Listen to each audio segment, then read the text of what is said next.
We now come to the urgent question. Andy McDonald. Speaker, to ask the Foreign Secretary if he will make a statement on the situation in Israel and the Occupied Palestinian Territories. Thank you, Mr Speaker. I'm very grateful to my honourable friend for raising this important question and indeed for this being granted. I know the whole House will be well aware that for the people of Gaza, so many of whom have lost lives, homes or loved ones, the last 14 months of conflict have been a living nightmare. The UK is clear that we must see a negotiated two-state solution with a sovereign Palestinian state, which includes the West Bank and Gaza, alongside a safe and secure Israel with Jerusalem as the shared capital. That has been the framework for peace for decades, Mr Speaker. Our priority remains ensuring the fragile ceasefire continues, that all the hostages are released, that much-needed aid gets into Gaza and that we can indeed rebuild that pathway to sustainable peace. Palestinians must determine the future of Gaza with support from regional states and the wider international community. We would oppose, Mr Speaker, any effort to move Palestinians in Gaza to neighbouring Arab states against their will. There must be no forced displacement of Palestinians nor any reduction in the territory of the Gaza Strip. Palestinian civilians should be able to return to and rebuild their homes and their lives.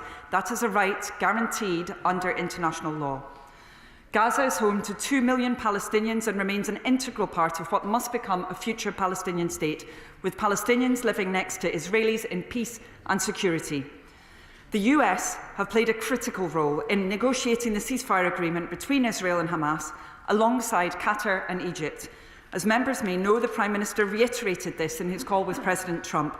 We must now work together to ensure the ceasefire is implemented in full and becomes permanent. The UK is investing in the ceasefire by doing all we can to support the surge in aid that's needed. Alongside our existing support on the 28th of January, I announced a further £17 million in funding to ensure healthcare, food and shelter reaches tens of thousands of civilians and to support vital infrastructure across the Occupied Palestinian Territories and neighbouring countries. We're also concerned, Mr Speaker, at the expansion of the Government of Israel's war aims and operations in the West Bank. Stability is essential at this crucial time. We recognise Israel's right to defend itself from the continuing threat posed by armed groups, but it must show restraint and ensure the scale and conduct of its operations are commensurate to the threat posed. Civilians must be protected and the destruction of civilian infrastructure minimised. The UK remains opposed to illegal settlements, their expansion and settler violence. In conclusion, Mr Speaker, our attention must now turn to how we secure a permanently better future for the Israeli and Palestinian peoples, grounded, to reiterate the point a final time, in a two-state solution. Andy McDonald. Thank you, Mr Speaker, and I thank my honourable friend for her statement. The context in which we approach this question is following 16 months of bloodshed and the deaths of almost 50,000 Palestinians and a welcome temporary ceasefire. So the remarks of the US President in conference with the Israeli PM that the US will take over the Gaza Strip to create a Riviera of the Middle East and 1.8 million Palestinians living in Gaza should live in other countries are reckless and dangerous. This has emboldened the Israeli Defence Minister Katz overnight to further propose the displacement of Palestinians from Gaza. These remarks are creating and generating fear and tension in the Palestinian population and across the Middle East, as evidenced by the statements of Egypt, Jordan, Saudi Arabia and others, and will cause concern and more determined demonstrations in the UK. The US President has also restored arms shipments, ended funding to UNRWA and withdrawn from the UN Human Rights Council. Netanyahu says Israel will redraw the map, and the IDF has detonated whole streets in the Jenin refugee camp in the West Bank. In such dangerous circumstances, we should be careful, calculated and accurate in our use of language. Forced displacement of the type advocated, and which has already occurred within the Gaza Strip, is a breach of international humanitarian rights and is a war crime. Advocating the expulsion of people is also justly described as ethnic cleansing and can only be achieved through yet further appalling violence. I acknowledge the government will wish to maintain a diplomatic relationship with the US as a long-standing friend. But it is the role of friends to be honest with each other, and the UK must use its influence. The Prime Minister's remarks yesterday that the Palestinians must be allowed home is most welcome, but I believe the government must go further. So, will the Minister set out that the UK rejects the President's remarks and those of the Israeli Prime Minister and Defence Minister? Will she confirm that the recognition of the Palestinian state is an urgent necessity in resolving this conflict? Will she confirm that the borders of that state are the 1967 borders set out in UN Security Council Resolution 242?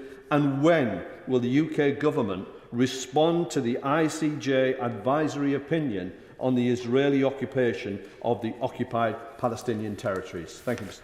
Minister. Thank you, Mr. Speaker, and I'm grateful to my honourable friend for the many points that he has made. Of course, he is right to underline the appalling suffering that so many Gazans have experienced over recent months. Of course, we also recognise the suffering of the hostages and of their families as well. This has been a truly horrendous time for Gazans, for Palestinians, for Israelis, and we must see that ceasefire being held to not just phase 1, of course, but phase 2, phase 3, and ultimately a two-state solution. He talks about the role of Egypt, Jordan and Saudi Arabia, and I want to reassure him that the UK continues to work with all partners in the region towards the peace that is so important. He mentioned UNRWA, Mr. Speaker, and I'm sure he's aware of the UK government's position that we believe that UNRWA must continue to operate, not just in Gaza, but also in the West Bank and in relation to Palestinian refugees more broadly in the region. He also mentioned the situation in Jenin, Mr. Speaker, and we've been very clear there must be de-escalation. We're deeply concerned about the potential for further instability because of recent developments. On his primary question, Mr. Speaker, around displacement, he did refer to the Prime Minister's statement yesterday, and I want to underline that briefly, Mr. Speaker, because the Prime Minister could not have been clearer in what he said. He stated that he was moved by the image of thousands of Palestinians literally walking through the rubble to try and find their homes and communities in Gaza, as so many of us have been moved. He stated, and I quote, "They must be allowed home. They must be allowed to rebuild. We should be with them in that rebuild on the way to a two-state solution." So the UK's position on this has been crystal clear. That is the position of the UK government. I do not believe there is any confusion around that, and I do appreciate that he was not suggesting that, Mr. Speaker. He asked about the UK's position on recognition. He will be aware again that we have stated that position a number of times in the House, including the Foreign Secretary at length when we had his statement on the ceasefire deal when that was agreed. We are very clear that the Palestinians have the right to their own sovereign state where they can live in security, just as with Israelis, and we are determined to ensure that there is recognition at a time that is most conducive to achieving that two-state solution that is the right of both of those peoples. And finally, on the subject, Mr. Speaker, of the ICJ, he will be well aware that that determination by the ICJ is a very detailed judgment. It's one that took many months to come to. As behoves such a detailed judgment, it's important the government considers it in detail. That is exactly what we are doing, and of course we will update colleagues as soon as we have come to a determination in relation to that. Thank you. Shadow Minister Wendy-Moore. Thank you, Mr. Speaker. The ceasefire remains fragile. There continues to be a long road ahead, and we do want this agreement to hold. That means each and every single hostage must be released, both in accordance with the terms of phase 1 of this agreement and subsequently. The videos we have all watched of the released hostages being reunited with their families are immensely moving. We cannot even begin to think or imagine the pain they have suffered since October the 7th, 2023. We also hold firmly in our thoughts the hostages who remain in such cruel captivity at the hands of Hamas, and the families who continue to anxiously await news of their loved ones. The awful news that 8 hostages will not be making it home alive must be unbearable for the families. So we again reiterate our call for the government to do everything in its power with partners to push for humanitarian access to those who are still being held hostage. And the UK should offer whatever practical support it can to help facilitate the smooth release of hostages. Mr. Speaker, the testimony of Emily Damari about the location of her captivity is also very serious, and there needs to be a thorough and independent investigation, and urgently. So today I would also be grateful for clarity from the Minister about how the UK Government is formally responding beyond calls for an investigation. On the subject of aid to Gaza, can she provide an update to the House on 3 specific points? Firstly, the turnaround time between British aid reaching warehouses in the region and then entering Gaza. Second, what metrics, if any, the government is using to monitor the distribution of that aid when it has entered Gaza. And finally, whether additional types and categories of aid are now being delivered versus before the ceasefire. Mr. Speaker, thank you. Minister. Thank you, Mr. Speaker. I'm very grateful to the Right Honourable Lady for all of her questions, but also, of course, for the concern that she expressed about the situation for the hostages and those who remain, and of course their families. I had the privilege of meeting the brother of Emily Damari when I was in Tel Aviv, and some other hostage families, and obviously their suffering has been extreme, and clearly, as she said, it's been particularly harrowing for those the families of the 8 hostages who have died. In addition to that, of course, I know the whole House will recognise the pain and suffering that has been undergone by the very large number of Gazans who have lost their lives, of course, the large numbers of unaccounted for people. And I think, Mr. Speaker, it would be almost unimaginable for many of us to put ourselves in the shoes of some of those returning now to their former homes, in some cases seeking to find out whether their family members are under the rubble. What a horrific experience they must be going through at the moment. She asked 3 specific questions, Mr. Speaker, that I will get onto in just a moment, but she did press rightly on the situation in relation to Emily Damari's captivity and the fact that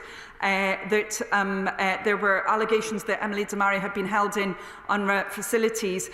Commissioner Lazzarini, who's the head of UNRWA, has stated that claims that hostages have been held in UNRWA premises are disturbing. I agree with him. I welcome UNRWA's call for independent investigations into any misuse of its facilities, as indeed has been the case previously. And of course, the Colonna report was investigating other allegations, and the UK has worked with UNRWA to ensure that those investigations have been thorough and that the appropriate changes have been made. On her specific questions, Mr. Speaker, she asked about the turnaround times for UK aid getting into Gaza. Certainly we have seen a far speedier throughput of aid getting into Gaza, Mr. Speaker. We do, however, need to see a situation, and I'm sure she would agree with me, where commercial shipments of goods are actually getting into Gaza. That is going to be necessary for the scale of food and other supplies that is required there. So we continue to push the government of Israel to enable that as quickly as possible. In terms of the metrics that are being used around the distribution of that aid, we're working closely with trusted partners on this. We continuously monitor the distribution of UK supplies, as she would expect. Now, much of our activity has been joint with other countries as well as with UN agencies, and we're working really closely with them on this because we need to make sure that aid is delivered where it's needed. And then lastly, Mr. Speaker, she asked whether there had been a change in the types of aid. We do need to see, of course, access for tents in particular, other forms of shelter, for medical supplies. When I was in Jordan, I saw some medical supplies that had not been able to be delivered into Gaza, so we need to see access for those. We've seen improvements in some areas, but we need to see further improvements there, given the scale of the challenge. And I'll just say finally, Mr. Speaker, that's especially the case when it comes to water and sanitation, where we've seen a lot of destruction, and there needs to be quite urgent action to set that in a better position. Thank you. Can I just say to those who are 7 minutes late, please don't embarrass each other by standing. Laura Kirk-Smith. Thank you, Mr. Speaker. We've seen a really worrying escalation of violence in the West Bank at the same time as this fragile peace has been found in Gaza. Large parts of Jenin refugee camp have been completely destroyed by Israeli security forces, and thousands have been forcibly displaced. UNRWA services have been interrupted. What measures is the Minister taking to ensure that Palestinians can live safely and securely in their homes in the West Bank? Minister. I'm very grateful to my honourable friend for raising this issue, and of course she has considerable expertise in the area of humanitarian support, as do many other members in the Chamber. The UK is very concerned, as I said in my previous response, about the situation in Jenin, which we continue to monitor very carefully. We are clear that peace and stability in the West Bank is in everyone's interest, Mr Speaker, in the State of Israel's interest as well as for Palestinians. And on the 18th of December, the UK called on Israel to stop illegal settlement expansion on Palestinian land. That was in a statement to the UN Security Council meeting on the Occupied Palestinian Territories, and we're considering all options to take further action. Liberal Democrat spokesperson Monica Harding. Thank you, Mr Speaker. President Trump's proposals for the forced displacement of Gaza's 2.2 million inhabitants would constitute a grave violation of international law, threatens the fragile ceasefire and the return of the hostages. Will the Minister condemn them? Mr Speaker, the Palestinian people have a right to self-determination and to a state of their own, as has been British policy for decades. So will the government now finally commit to an immediate recognition of a Palestinian state along the 1967 borders? The welcome ceasefire has given us the opportunity to flood Gaza with aid, but the freeze to US aid funding is reportedly impacting the humanitarian response as NGOs are forced to lay off aid workers. So will the Minister share what the impact has been on the humanitarian response in Gaza, including British-funded programmes, and what conversations is the government having with our American partners to persuade them that abolishing US aid would be a dire mistake? Minister. Thank you, Mr Speaker, and I'm grateful to the Honourable Lady for the important points that she has raised. Mr Speaker, the UK's position on the right to return could not be clearer. I quoted previously the Prime Minister's remarks on this, which were most definitely in strong relief that Palestinians who are going back to their homes and communities in Gaza must be allowed home, they must be allowed to rebuild, and of course that is in line with international law, Mr Speaker, so there's no doubt about the UK's position on this whatsoever. She asked about the position on recognition, Mr Speaker. I responded to that when it came to the words of my honourable friend who raised this urgent question. The UK has been clear around this, that we believe that it is important that both Palestinians and Israelis are able to have sovereignty that is required for them, able to have security that is necessary in order to live in peace, and we will ensure that the UK's decision around this on recognition is a contribution to the process towards a two-state solution that we desperately need to see. And finally, Mr Speaker, she asked about US aid, and I was very grateful to her and other members in the room for coming to a briefing that we undertook yesterday with the Minister for the Middle East, where we covered this matter as well. So we obviously, as the UK, note the US decision to pause foreign aid funding for 3 months pending a review. Of course, there has been a lot of commentary around this. This is a fast-moving situation, but it's one that we are monitoring very closely indeed, as she would expect. Of course, this is a matter for the United States. We are very clear as the UK, Mr Speaker, that we must continue to do what we can to support people in Gaza, that we must provide that life-sustaining support, that we must work with a whole range of partners on this, and we will continue to do so. Thank you. Phil Brittle. Mr Speaker, vast swathes of infrastructure in Gaza have been destroyed. So what work is the government undertaking to support the Palestinian people rebuild their homes and their communities, as is their right under international law? Minister. Thank you, Mr Speaker. Well, this is a critical issue. Of course, we need to see the ceasefire being held to. We have to move, as I said before, through phase 1 to phase 2 and 3, but we do also need to ensure that there is day after next phase planning in Gaza, so that we can see that building up of Gaza's governance and security institutions, and of course infrastructure, as well as my honourable friend rightly stated. We're clear that Gaza's recovery and reconstruction must be Palestinian-led. We have supported the Palestinian Authority in particular in relation to this. I'm very proud that we have UK expertise which has been supporting that work, so that that important reconstruction can continue at the required pace and scale. But of course, we need to see the ceasefire holding in order to enable that. David Mundell.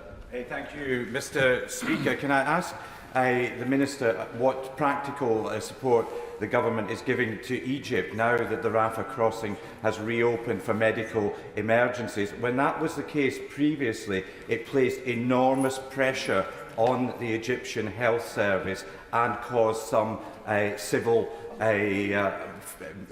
unrest in Egypt because of that. And as the Right Honourable Lady knows, Egypt is also under pressure on its southern border from the conflict in Sudan. So does she agree with me that support for Egypt at this critical time is very important?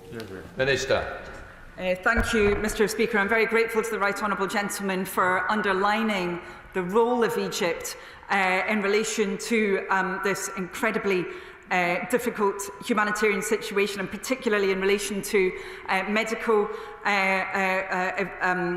medically evacuated people from Gaza. Of course, it's also right to underline the fact that Egypt is now housing many refugees from Sudan as well. The UK is, I can reassure him, seeking to work with Egypt around this. We have supported the Egyptian Ministry of Health and Population with £1 million. That was delivered through the World Health Organization, WHO Egypt, to support medically evacuated Palestinians from Gaza.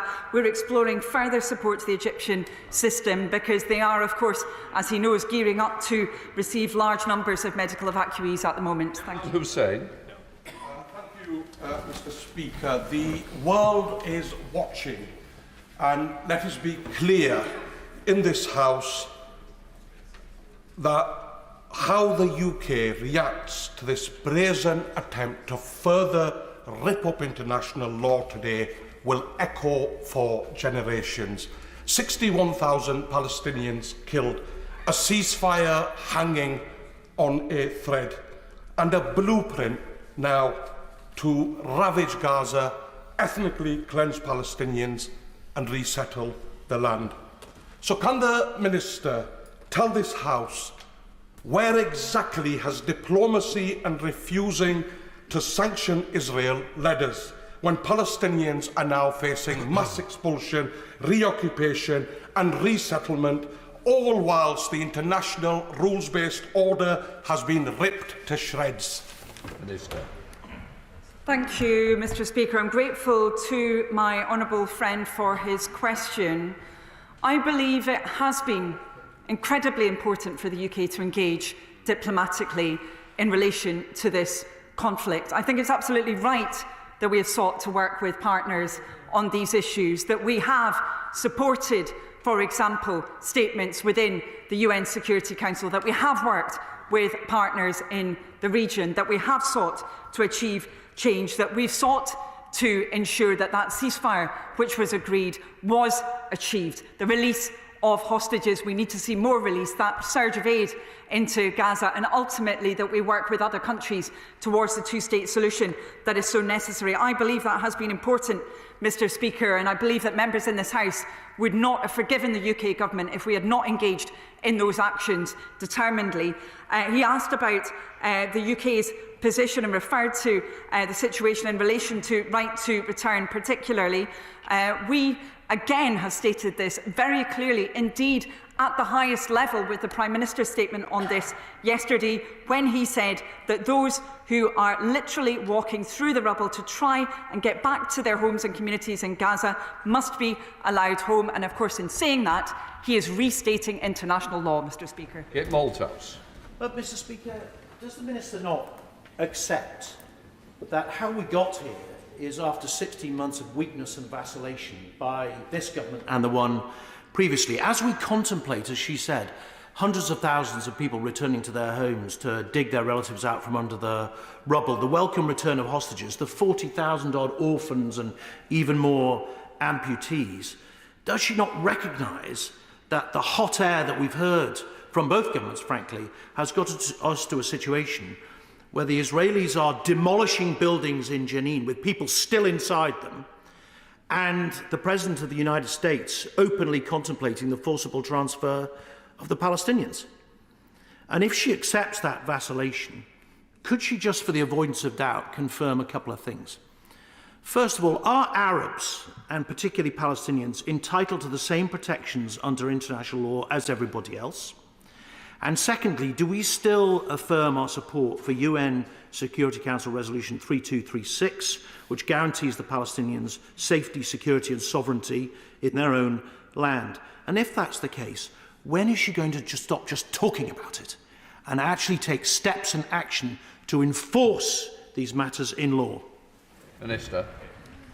Thank you, Mr Speaker. As the Right Honourable Member is aware, and indeed we discussed this previously, this UK government has taken a different approach to the previous government on matters of accountability. We were very clear that the UK's arms export regime had to be held to, that it had to be operated in line with international humanitarian law. That underwrote the decisions that we took in autumn. As we said we would examine that regime and deliver on it, we did examine that regime and suspend a number of licences. He's also aware about the new UK government's different position in relation to the legitimacy of the ICC, of the ICJ and also of UNRWA. And of course he is aware that we resumed funding to UNRWA as well. I believe it's important, as I said before, and I don't want to labour the point because there's so many members who want to get in. I believe it's important the UK has engaged in diplomacy around this, that we have sought to work with our partners, and I believe members would expect the UK government to do that, to engage with the UN on these matters rather than to walk away, Mr Speaker. Of course, I would underline that international law is universal. It must be. That is its founding principle. It operates regardless of circumstance, regardless of which population and which individuals we are talking about. And we have been very clear on his last point about that right to return. Thank you. Mr Speaker, the TV footage of many thousands of Palestinian men, women and children walking back to northern Gaza was a powerful reminder not just of the forcible displacement they've already suffered, but also of the extraordinary resilience of that people. And so that's why there's real anger amongst Palestinians today that yet again the very existence of their homeland is being subject to the whims of another colonial power. I'm pleased that the Minister has confirmed that the UK has an unshakable policy on the right of return of those Palestinians to rebuild their homes and their lives. But will she agree with the UN Secretary-General, who says today that staying true to international law is essential to avoid any form of ethnic cleansing? Minister.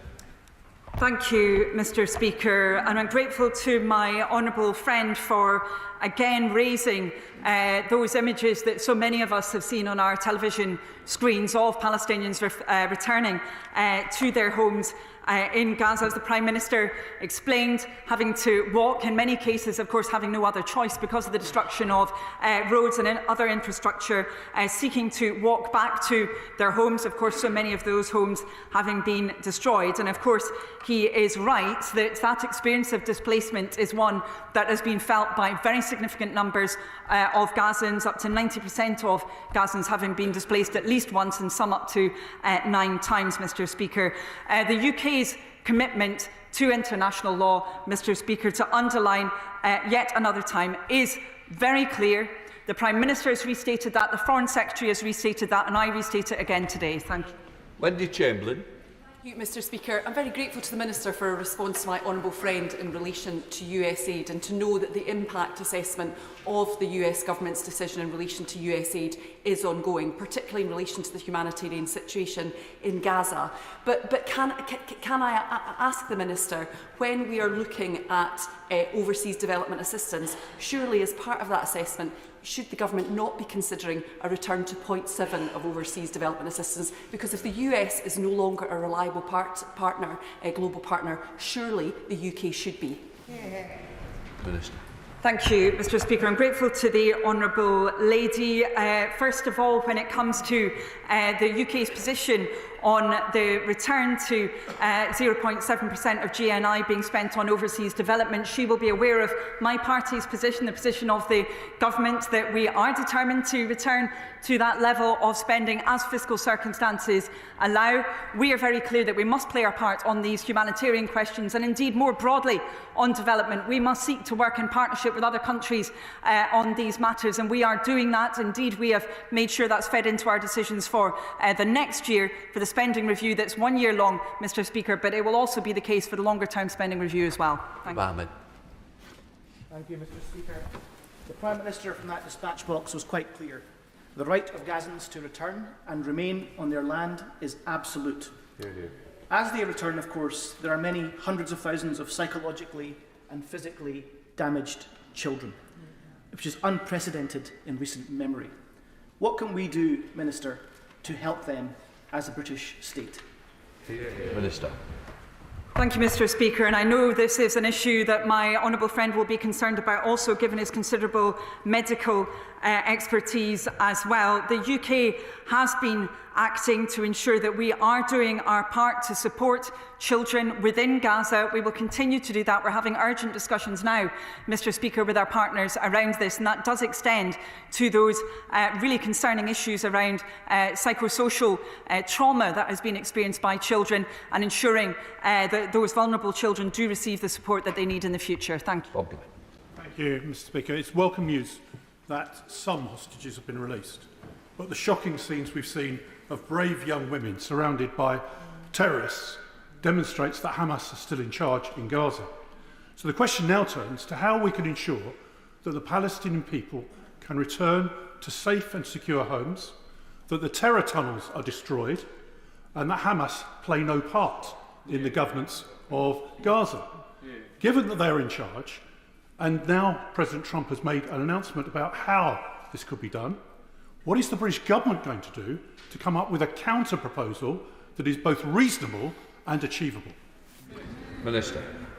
Thank you, Mr Speaker, and I share his concern around those scenes, and I'm sure that other members within the House will have done so as well. The UK government has been very clear: Hamas must not play a part in those future governance arrangements, and we have practically been seeking to work, as I mentioned previously, Mr Speaker, with the Palestinian Authority, especially making sure that they have the expertise that they need for their reform programme, and working towards the reconstruction and recovery that's so important in Gaza. Thank you. The Minister is right to say that the last 14 months in Gaza have been a living nightmare, and that what we need to do now is see a safe and secure Palestine alongside a safe and secure Israel. I agree absolutely that there must be no forced displacement of Gazans. So can the Minister say more about how we are focusing on the key issues here, which is how the UK is supporting a ceasefire and the rebuilding of Gaza? Minister. Thank you, Mr Speaker. I'm grateful to my friend for her important question. The UK has sought to invest in the ceasefire. That was the reason why we announced, in fact, I think it was just last week, Mr Speaker, additional support to go in, humanitarian support in relation to much-needed services in Gaza, so that we could ensure that surge in aid, which is so necessary, is not just there now, but will be sustained. We believe that's important, Mr Speaker, so that we can progress from phase 1 of the ceasefire into phase 2, then phase 3, and ultimately towards a two-state solution. Thank you. Dave Dougal. Thank you, Mr Speaker. No amount of rowing back by the US State Department can change that what the United States President intimated earlier on this week amounts to ethnic cleansing. Is the UK government of the same view that what his plan would amount to, if prosecuted, would be ethnic cleansing? And if not, what does the UK government understand ethnic cleansing to be? And I've heard an awful lot of warm words from the government and ambition about what we believe in, what we stand for, what we've delivered around the immediate humanitarian crisis. But don't let's forget that the horrors that have happened over the last 18 months are because of the vacuum that has been created by international inaction over the plight of the Palestinians for the last 50 years. What will this government do to change that drastic situation?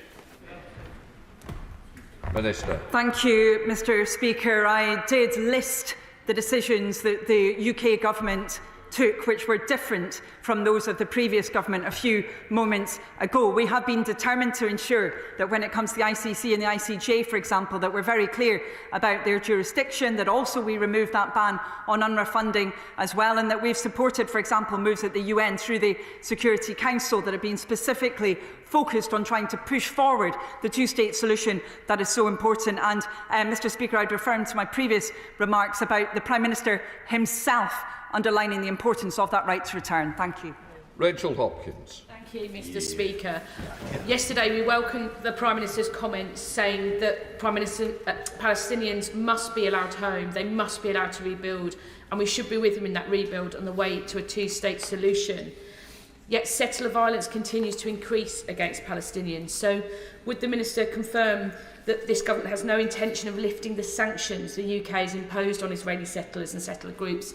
And in fact, would it consider expanding those sanctions? Minister. Thank you, Mr Speaker. My honourable friend, I'm sure, will be aware that the UK has imposed, I believe it's in autumn, sanctions against those who had engaged in and promoted violence as settlers. We condemn that activity. We believe that it reduces the prospect for a two-state solution. Of course, when it comes to future sanctions designations, for me to talk about them from the dispatch box, Mr Speaker, would reduce their efficacy, and therefore I will not do that here. Thank you. Sir Alex Shelburne. Thank you, Mr Speaker. May I start by thanking the Minister for the clarity of her answers today. Mr Speaker, we're all aware that Iran played a major role through their anti-Semitic regime in funding Hamas, in funding Hezbollah, with the stated aim of destroying the state of Israel. Therefore, may I ask the Minister, if there is to be faith in the reconstruction of Gaza, people who want to do that are going to have faith that there is a secure situation. The attitude of the White House towards Iran is different to the previous one. So may I ask the Minister what action the government is taking, how it is involved in making sure that Iran is not able to re-establish itself to fund and arm the groups that specifically want to destroy the state of Israel? Minister.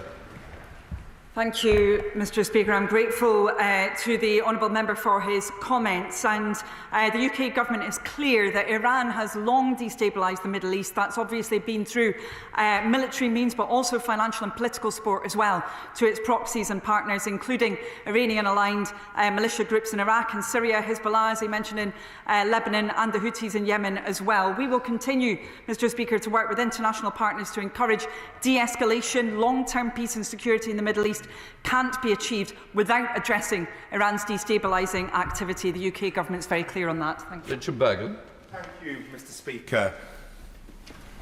Trump has lifted the lid on Israel's real plan, the ethnic cleansing, the forced displacement of Palestinians. Nobody can any longer claim that they didn't know and don't know what's going on, a genocide. And all the warm words in the world about a two-state solution won't stop this. Only sanctions will, as the world's top court demands. And that means bans on Israeli settlement goods entering this country. It means sanctions on trade. It means an arms embargo. Without doing that, people and this House will never be able to say that we did everything that we could to stop these crimes that will echo down the generations. So will the Minister finally agree to confirming that the government will finally treat Israel as it's rightly treated Russia and impose widespread sanctions? Minister. Thank you, Mr Speaker. And on my honourable friend's question in relation to forced displacement, I was very clear earlier, Mr Speaker, about the fact that the UK government is absolutely determined to ensure that there is not forced displacement. That would be contrary to international law. Gazans must be allowed home, and in the words of the Prime Minister himself, they must be allowed to rebuild, Mr Speaker. He asked about the situation in relation to arms exports. I know that my honourable friend will be aware that on the 2nd of September we suspended a number of export licences to Israel for use in military operations in Gaza, and I refer him to my previous response in relation to sanctions designations, Mr Speaker. Thank you. Ellie Charles. Thank you. Mr Speaker, President Trump's comments earlier this week were grossly irresponsible and dangerous. Can I ask the Minister, does she recognise that forcible displacement of a population under occupation constitutes ethnic cleansing and is a war crime? Will she clearly and unequivocally condemn the remarks of President Trump? And will she recognise the state of Palestine as an essential step to the long-term sustainable peace she has articulated support for? Thank you. Minister. Thank you, Mr Speaker. I'm grateful to the Honourable Lady for her question. We have been very clear, as I mentioned just a few seconds ago, about the fact that any attempt to prevent Gazans from returning home, to prevent them from returning to their communities, to suggest that, for example, they must be housed and remained in other Arab states, any attempt to do that would be contrary to international law. And she, I'm sure, understands that. She's not just heard me say it, she will have heard the Prime Minister say it, of course, yesterday, and the Foreign Secretary has said it many times. She asked about our approach in relation to recognition. Mr Speaker, I agree with her that lever of recognition is an important one, that it will be crucial for ensuring the two-state solution that is going to be so important for peace in the region, Mr Speaker. That is why the UK is considering so carefully how we go about this, because we know that ultimately both Israelis and Palestinians have that right to be able to live in sovereign states in security, and we're going to make sure that our actions are as strong as possible to getting us to that outcome. Thank you. John Pearce. Thank you, Mr Speaker. I very much welcome the Minister's unequivocal commitment to a two-state solution, and the Government is right to reject anything that risks undermining the ceasefire and the release of the remaining hostages. But no top-down political solution is going to be sustainable unless we build trust between Israelis and Palestinian communities and support the peace builders of the future. The Prime Minister has committed the UK to taking a lead on an international fund for peace between Israelis and Palestinians. Can the Minister please provide an update on what progress is being made on that fund? Minister. Thank you, Mr Speaker. I'm very grateful to my honourable friend for what he stated about the clarity of the UK's position when it comes to peace building. I know this is an issue that he is passionate about, as well as many others within this chamber. It's also an area, of course, Mr Speaker, where the UK does have a certain amount of expertise derived, for example, from those who've been peace building within Northern Ireland, but in other contexts as well. It really is important that we seek to contribute towards this, Mr Speaker. Of course, the most urgent thing, Mr Speaker, is to ensure that the ceasefire is held to, that we move from phase 1 to phase 2 to phase 3. But of course, in the future, it will be important to do what we can to contribute to peace building. He's right about the Prime Minister's announcement, and we are right now considering how we can ensure that's delivered. Thank you. Robin Moore. Mr Speaker, I've been kindly contacted by many constituents, including Maggie Gardner, who have all contacted me deeply concerned about the well-being of Dr Hussam Abu Shafia, who has been detained by the IDF. I've written to the Foreign Secretary on this, and I know that the government has raised this issue with the Israeli authorities. So can I ask the Minister what explanation has been received in those meetings, and what further work is the Home Secretary undertaking to obtain more detail about this very important case? Minister. Thank you, Mr Speaker. I'm grateful to his constituent for raising this important issue. As he says, it's one that many members are concerned about and the general public are concerned about. As he rightly states, this is an issue that the UK government has raised with Israeli counterparts. We are concerned about this situation. We believe that there needs to be clarity about why any individuals are being held. That includes medical staff. And it is also absolutely crucial that, of course, the Red Cross are able to visit those who have been detained. So we've made that point very forcefully. Thank you. Andy Slot. Thank you very much, Mr Speaker. Since the ceasefire in Gaza, there's been open warfare against civilians in the West Bank, dehumanising of the whole Palestinian population, and the threat of ethnic cleansing of a second Nakba. Surely we can expect a proportionate response from the UK government, starting with the advisory opinion, with recognition, and with the banning of trade on settlements. Minister. Thank you, Mr Speaker. I'm grateful to my honourable friend for raising the situation in the West Bank. We are deeply concerned by the intensity of IDF military operations in the West Bank and attacks from Palestinian militants as well. We do recognise Israel's need to defend itself against security threats, but we are deeply worried by the methods Israel's employed and by reports of civilian casualties, Mr Speaker, and the destruction of civilian infrastructure. We're very clear. It's in no one's interest to see further conflict and instability. Thank you. Christine Jardine. Thank you very much, Mr Speaker. I welcome the commitment and the given to the House today by the Minister and the determination over showing our opposition to this disgraceful approach by Trump. But I'm disappointed that she does not see this as the ideal moment in which to commit to recognising the state of Palestine. But also, can she tell us what is being done across government to reassure the communities in this country who've suffered outrageous abuse since October the 7th in 2023? Minister.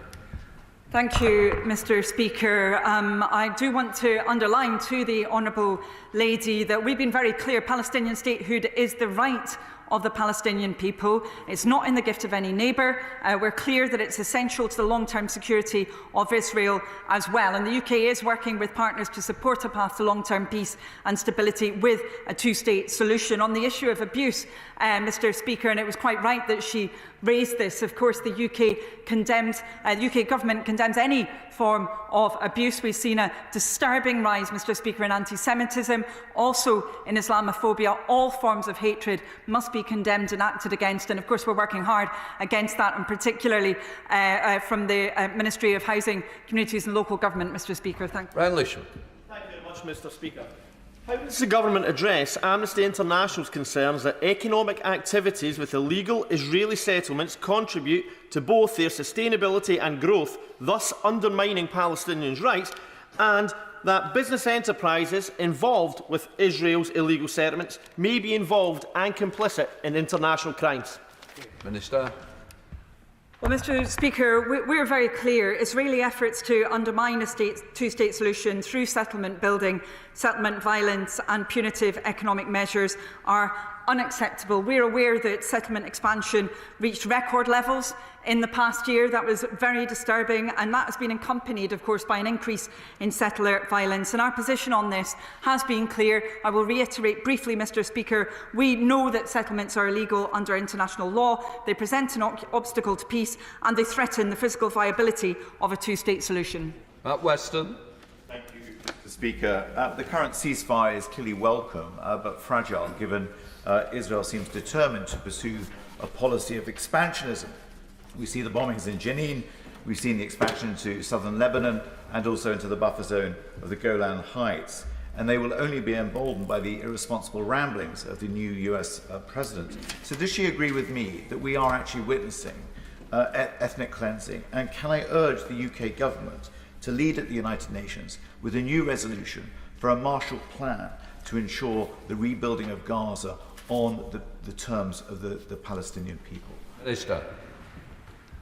Thank you, Mr Speaker, and I'm grateful to him for raising the issue of the role that the UK can play when it comes to the recovery and rebuilding of Gaza. We have been working with a range of partners around this. As I mentioned before, Mr Speaker, we've been seeking to support the Palestinian Authority on this, contributing experts towards their endeavours in relation to that. And the World Bank has conducted another damage assessment, an updated damage assessment. We're looking very closely at that and seeking to work with them and other partners on this, Mr Speaker. Lake.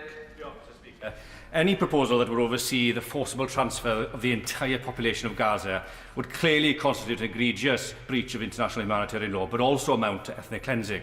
Now, the government has previously emphasised the importance of a rules-based international order underpinned by adherence to international humanitarian law. But how does the government hope to defend and strengthen that order when it appears that yet another permanent member of the United Nations Security Council seems intent on dismantling it? Minister. Thank you, Mr Speaker. I'm grateful for his words, making clear that the UK government does indeed support a rules-based international order. That's particularly important when it comes to, of course, international law, international humanitarian law, as well as we have been discussing, Mr Speaker. We have made that position clear repeatedly. We will continue to hold to it, including within the UN and with all of our partners. Thank you. Rachel Maskell. Thank you, Mr Speaker. We know that the ceasefire is incredibly fragile and that there have been breaches with impunity. Particularly, we think about the people of Jenin at this time. However, does the Minister recognise that the lack of recognition of Palestine now is denying the protection that people across Palestine need? Minister. Thank you, Mr Speaker. That protection is critically important, at every stage, Mr. Speaker. The UK government has been absolutely clear that we have seen too much, far too much death and destruction in Gaza, Mr. Speaker, that we are seeing now truly heartrending scenes of people trying to return to communities that have been destroyed. We have seen over 46,000 people being killed, Mr. Speaker. That population requires our support, and I do not believe that is contingent on political circumstances. Thank you. Thank you, Mr. Speaker. I'd like to thank the Minister for her update yesterday. It's greatly appreciated. But would the Minister agree with me that we are standing on the precipice of a new dangerous world order, leaving one behind that bases global peace on global justices that we have recognised? Because we have close to 48,000 Palestinian men, women and children being killed. Hundreds of thousands returning to once what was their homes to rubble, and as we speak, Minister, mothers are looking for their children in the rubble. Whilst at the same time, we have the most powerful man of the most powerful country in the world behaving like a gangster, talking about replacing these people from their land, replacing their homes with beachfront properties, creating casinos and a Riviera. Is this the time, Minister, where we categorically utilise the same words as we do for other conflicts and call this out for what it is, and that is the ethnic cleansing of the Palestinian people? And we must immediately put into place the recognition of a Palestinian state. Can we stand up to President Trump and tell him Gaza is not for sale? Thank you. Minister.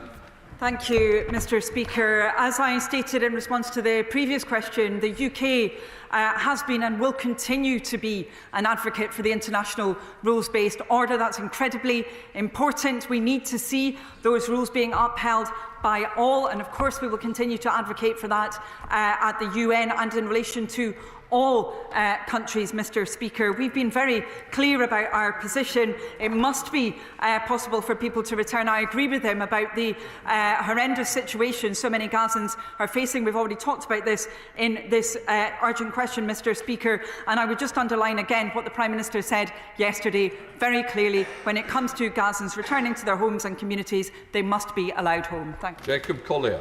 Thank you, Mr. Speaker. The comments made by the President of the United States about a Riviera of the Middle East undermine the hard work towards a two-state solution, which, as the Minister has said, is the only way for a lasting peace in the region. Can the Minister confirm that it will be for the Palestinian people to determine the destiny of their country? Minister. Thank you, Mr. Speaker. I'm grateful to my honourable friend for asking me to confirm that it will be for the Palestinian people to determine their future of Gaza. Absolutely, we've been crystal clear on that, and indeed, as I stated previously, we've been working with the Palestinian Authority in relation to this. Thank you. Jim Shannon. Thank you, Mr. Speaker. Can I thank the Minister for her answers to the UQ? Let me be clear in the first instance that, not having seen the full detail of Trump's plans for Gaza, I believe that I need to see more detail, and I think we should all look at that more astutely. But what I very much want, Mr. Speaker, is a future for Gaza that can see a barren wasteland of death and destruction to become something of value, with jobs, economy and safety. Israel needs a secure border that safeguards Israeli citizens so that Hamas terrorists, murderers, rapists and child killers can't murder Israeli people. And remember that China and Iran has stood alongside Hamas. Will the Minister consent to keeping an open mind and dialogue to a fresh approach to help those in Israel and in the Gaza Strip? Thank you. Minister. Thank you, Mr. Speaker. I'm sure that members right across the House want to ensure that there is in the future within Gaza a situation that is economically viable. That's one of many reasons why commercial operations have to be allowed to resume. It's really important the government of Israel enables that. But we also, of course, need to see a situation for Gazans and for all Palestinians of security and of sovereignty, as I talked about before, as well as, of course, for Israelis. When he talks about economic empowerment, this is an issue that's been crucial for the UK government. I saw that for myself with Palestinians when I visited the West Bank, some of the support the UK has been engaged in there, and we will continue that work. Thank you. Ferguson. Thank you, Mr. Speaker. I thank my honourable friend for securing this important question today. Over the last 16 or so months, we have seen Palestinian people being displaced from their homes and communities, on many occasions, on not just once, but perhaps twice or 3 times. So for the President of the United States to suggest a further forced displacement seems to me to be not just illegal, but also incredibly cruel. In diplomacy, we believe that timing is everything. So in order to give the Palestinian people some protection from outside actors who seem to wish to dictate what should happen to them, is it not now the time that the international community and our government should recognise Palestine as a state and give it all the international supports and strengths that that gives it? Minister. Thank you, Mr. Speaker. And my honourable friend was right to refer to the levels of displacement. As I said previously, Mr. Speaker, 90% of the population of Gaza have been displaced. As she says, some twice or 3 times, some up to 9 times having been displaced. And when we consider the impact on whole families having to move so many times, Mr. Speaker, I'm sure that we're all disturbed by that. She is right that timing is important. Of course it is. That is why the UK government is considering this so carefully. We must use the mechanisms we have available to us, Mr. Speaker, to ensure, above all, that we get to a 2-state solution and the peace that is the right of Palestinians and Israelis. Thank you. Joe Powell. Mr. Speaker, the devastation in Gaza needs a strong international coalition focused on reconstruction, humanitarian aid and a pathway to a negotiated 2-state solution with a viable Palestinian state, not speculation about handing over territory and forced displacement. And on humanitarian aid, there are now 2 pieces of legislation that have come into effect that will ban UNRWA operations in areas under Israeli occupation. So can the Minister outline what actions this government is taking to prevent the largest humanitarian aid operation in Gaza collapsing and the devastating consequences that will have on Palestinians? Minister. My honourable friend is right, Mr. Speaker. Gaza's recovery needs are going to be vast. They're extremely serious. The UK is engaged with partners on assessing these and working together so that we can ensure that the unprecedented scale of destruction in Gaza is remediated, and that is going to require, for example, innovative financing mechanisms, and above all, it must be a process that, as I mentioned before, Mr. Speaker, is driven by Palestinians. He talked about UNRWA, Mr. Speaker. I discussed that situation with the Emergency Relief Coordinator a few days ago. We continue to work with partners around this. The UK government's position on UNRWA has been articulated a number of times from this dispatch box. We believe they must be able to continue to operate. Thank you. Final question, Chris Murray. Thank you, Mr. Speaker. Let us be clear. Palestinian land belongs to the Palestinians, and any implication that they should be forced from it should be unequivocally condemned. But individual Palestinians are routinely forced from their land by illegal settlement building in the West Bank. Will the Minister join me in unequivocally condemning illegal settlement building in the West Bank? Minister.